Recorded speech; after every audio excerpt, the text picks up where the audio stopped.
All right, welcome back to Talking Shop. Another parable. We are in that time of year, Matthew 13, 24 through 30, and then we jump to 36 through 43, sorry. This is the parable of the weeds, parable about the kingdom of heaven and what we may compare that to. I find that it's a challenging text. One I think has some good lessons really for our people though, to kind of maybe expose some desires, some things like that. But we'll talk through it all, kind of see how our Lord does this, how He explains it. So take a moment to like and subscribe. Check out craftofpreaching.com. There'll be an article there on this text and the others, and let's get after it. Evil way, spit out my Lord in every way, yet I'm still welcome in the arms. All right, Matthew 13, 24 to 30, and then 36 through 43. The parable of the weeds and the parable of the weeds explained. So he's still in the boat. He's still holding forth. He's got the crowd on the shore, and he is letting them have one parable after another after another. Would it be lazy preaching to preach to have the parable as the gospel reading, and then just to stand up during the sermon and say, "Hear the parable of the weeds explained," and just read and just do the second half? It's gutsy. It's gutsy. It wouldn't take long. You know. That's true. It wouldn't take long. I mean, let's be honest. You could something like that. You could expand figure it out. Expand it a bit. Yeah. Add some more language in there. Or you can make it the first reading and then the second, and then have the Psalms between them, and then have yeah. So we get the same sort of pattern as we did last week with the parable of the sower, where you get the parable and then you get it explained. This time it's a different parable. He put another parable before them, saying, "The kingdom of heaven may be compared to a man who sowed good seed in his field." First clue of what this parable is about. It's about the kingdom of heaven. Kingdom of heaven. Right. So this is not about you and your works. Yeah. Yep. Yeah. This is telling you something about. This is kind of your standard parable, right? This is. What is the line? It's a earthly story with a heavenly meaning, something like that. But it's saying that I'm using stuff you can understand to tell you something about the kingdom of heaven. Well, that's and going back to last week's parable of the sower, hearing those, then your ears perk up because now you can understand the parable a little more because he's giving you a little more insight. Yeah. Oh, this is about the kingdom of heaven. Yes. Oh, yes. okay. Yes. So it may be compared to a man who sowed good seed in his field, but while the man was sleeping, what happens? His enemy came and sowed weeds among the wheats and went away. Yeah. What a nice guy. So, So what happens? I mean, the point is, things start to grow. Yeah, and they all look the same, and that's the other side of it that you need to know about this. Whatever you're going to call it. What is Zizania? I think is the Greek, but we probably would have known it in Oklahoma as cheat.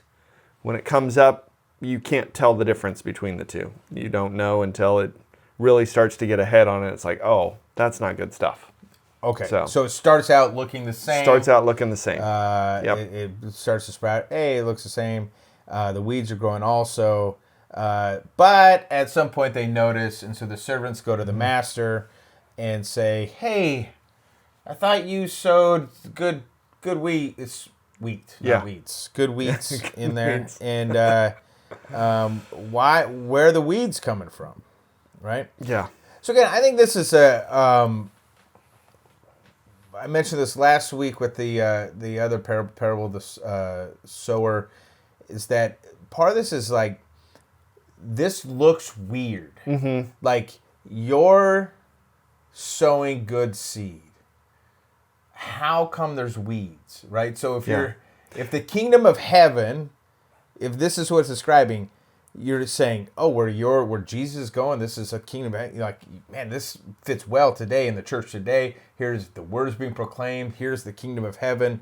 All these things. And you look around and you go, wait, why does it not look great? And even more than that, if we're going to take the context of Jesus' time, we always like to make the Pharisees enemies, but let's just say the religious leaders, because that's who ends up turning. Right. Everybody's coming to Jesus at the beginning. Sure. And like, hey, this is good stuff. This is a teacher. And as it starts to grow, as it starts to mature, you start to see these two sides almost, if you will. It's like, hey, where did that come from? Yes. This is all supposed to be good movement. This is all supposed to be very good, great stuff going on here. And now we've got bad stuff to deal with still. Yeah. So Jesus says, well, an enemy did this. Yep. And this part is great. What do they ask him? What do his servants ask? So should we go weed the field? Yeah. Yeah. Start uprooting those weeds so that they don't, they're not there anymore. They don't grow anymore. They're not taking up any more space. And I think that's a reasonable thing to say. Very. We want, you sowed good seed. An enemy did this. We got weeds in our field. Let's get rid of them. Yep. Let's root them out. Yep. I think that's a great answer to those questions, like why does God allow evil to happen in the world? Sure. Right? Yeah. Yeah. Well, I mean, it's the, anytime you talk about the church as it exists in a locale versus the una sancta, the one holy Christian, Sure. like the church where you find it's full of hypocrites, it's full of unbelievers, it's full of they're there, right? And is the question, well, let's root them all out. Yeah. And Yeah. he actually Let's have an inquisition. He actually Nobody expects the he Spanish actually Inquisition. lets them grow, right? Yeah. So he goes, no, because the fear is what? Because when you uproot the weeds, you're going to uproot the wheat. Yeah. Yeah.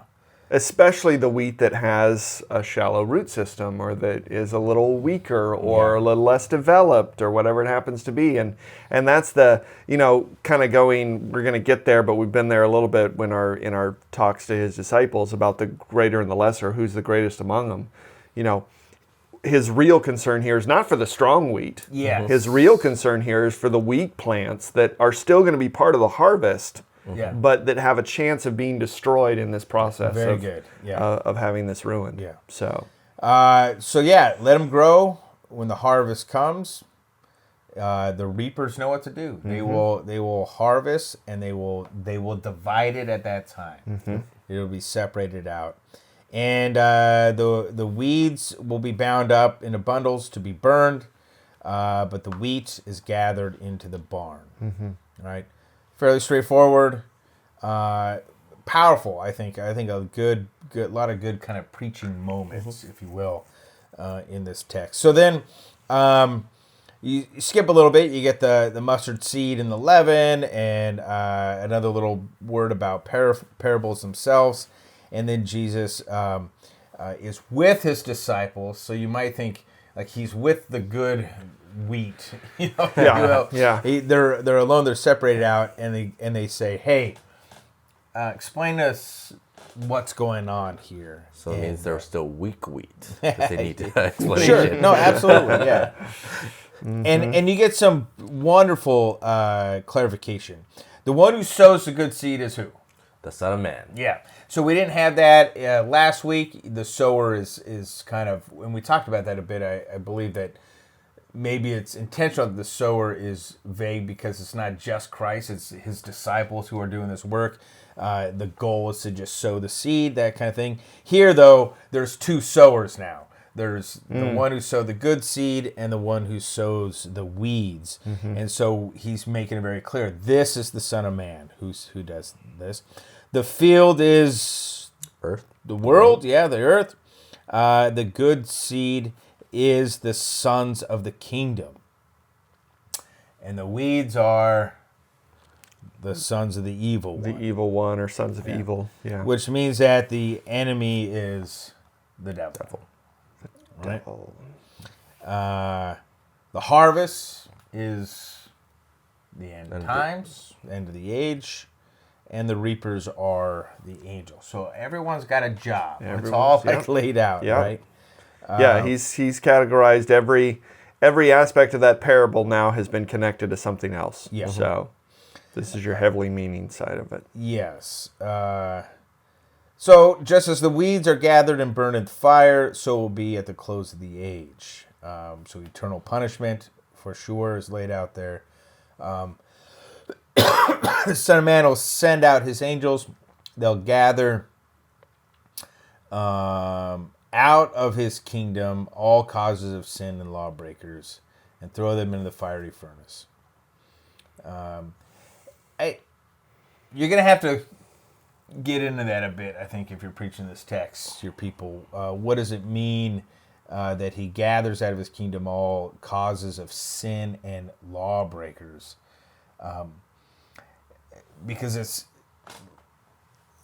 because people will definitely see and should see themselves as sinners, and they are lawbreakers. But this is talking about the cause of it, that driving force of it that leads people to it.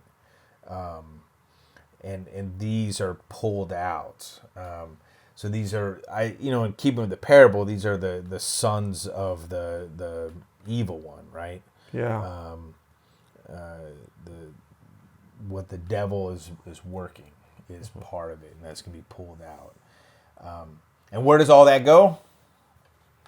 Into the fire. Yeah. Weeping, gnashing of teeth. But the righteous will shine like the sun in the kingdom of their Father, right? So it's the opposite. It's kind of spread out. So he's using this parable, and he's describing for us,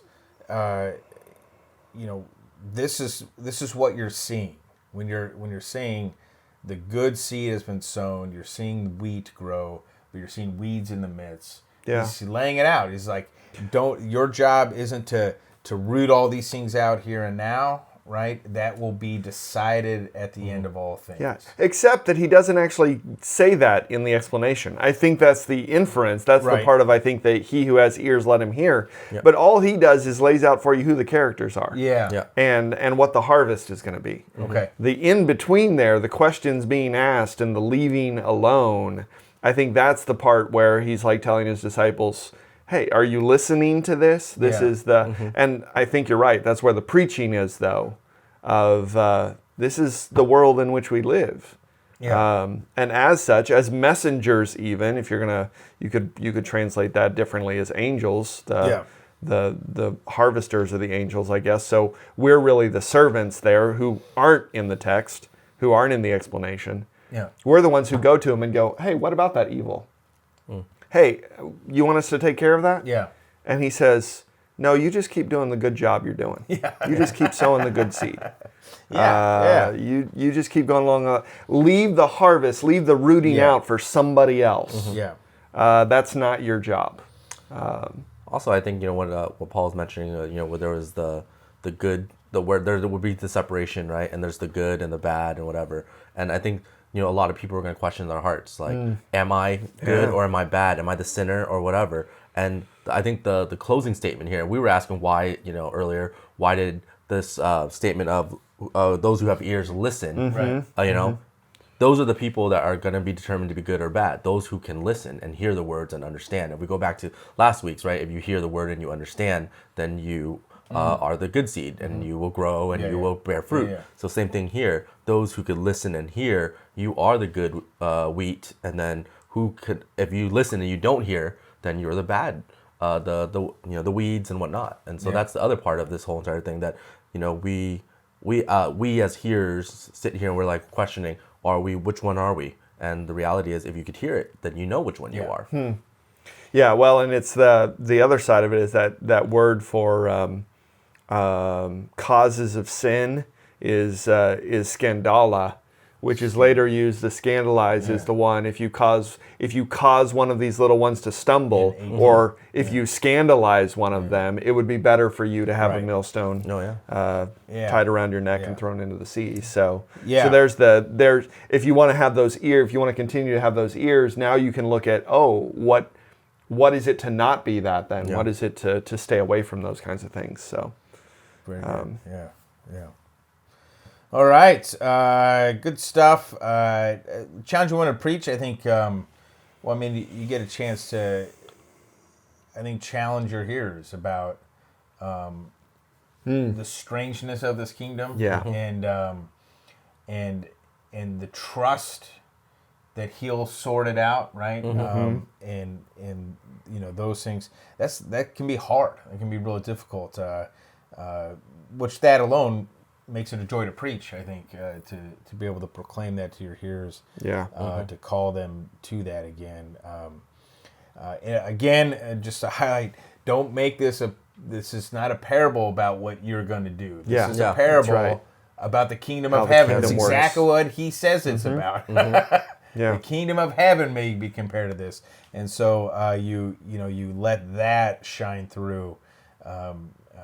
The totality of God's work is sure, right? So take a moment to like and subscribe. Put any comments you might have below on how you might preach this, or if you've done it in the past, what angle you've kind of taken. That helps everybody. And God bless your preaching.